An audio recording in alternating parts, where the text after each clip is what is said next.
പശ്ചിമേഷ്യൻ സംഘർഷവും രാജ്യത്തെ ഊർജ്ജ പ്രതിസന്ധിയും ചർച്ച ചെയ്യാൻ സർക്കാർ വിളിച്ച സർവകക്ഷി യോഗം ഇന്ന് ചേരും. ഇന്ന് വൈകുന്നേരം 5 മണിക്ക് ചേരുന്ന യോഗത്തിൽ നിർണായക തീരുമാനങ്ങൾ ഉണ്ടാകാൻ സാധ്യതയുണ്ട്.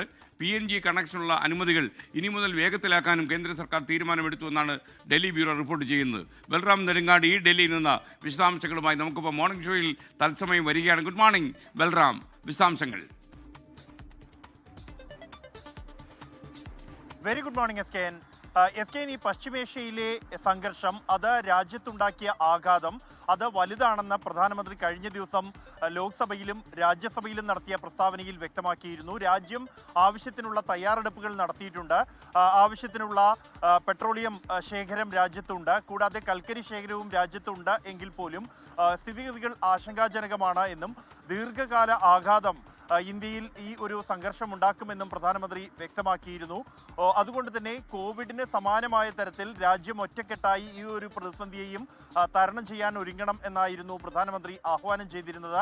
അതുകൊണ്ട് തന്നെ ഇന്ന് നടക്കാനിരിക്കുന്ന സർവകക്ഷി യോഗം അത് ഏറെ പ്രധാനപ്പെട്ടതാണ്. നിർണായകമായ തീരുമാനങ്ങൾ ഈ ഒരു സർവകക്ഷി യോഗത്തിൽ ഉണ്ടാകുമെന്നാണ് പ്രതീക്ഷിക്കുന്നത്.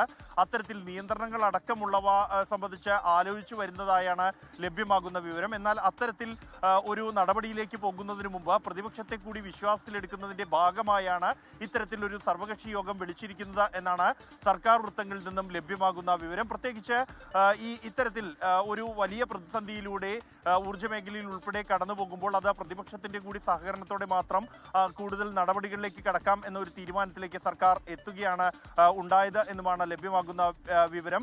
അതേസമയം ഈ വിഷയത്തിൽ സർക്കാരിന്റെ ഭാഗത്തു നിന്നും പ്രസ്താവനകൾക്ക് അപ്പുറത്തേക്ക് പ്രതിപക്ഷത്തിന്റെ കൂടി പങ്കാളിത്തം ഉറപ്പാക്കിക്കൊണ്ട് പാർലമെന്റിൽ ചർച്ച വേണം എന്ന ആവശ്യമാണ് പ്രതിപക്ഷത്തിന് ഉള്ളത്. ഇന്നത്തെ സർവകക്ഷി യോഗത്തിൽ ഇക്കാര്യം പ്രതിപക്ഷം ഉന്നയിക്കും. രാഹുൽ ഗാന്ധി ഇന്നത്തെ യോഗത്തിൽ പങ്കെടുക്കുന്നില്ല. അദ്ദേഹം പ്രചരണവുമായി ബന്ധപ്പെട്ട കേരളത്തിലാണ്. മറ്റു നേതാക്കളും പാർട്ടികളുടെ പ്രതിനിധികളും എല്ലാം തന്നെ ഈ സർവകക്ഷി യോഗത്തിൽ പങ്കെടുക്കുന്നുണ്ട് എന്നാണ് നിലവിൽ ലഭ്യമാകുന്ന വിവരം. എന്തായാലും ഈ യോഗശേഷം വരുന്ന തീരുമാനങ്ങൾ അത് രാജ്യത്തെ സംബന്ധിച്ചിടത്തോളം ഏറെ നിർണായകമാണ്. SKN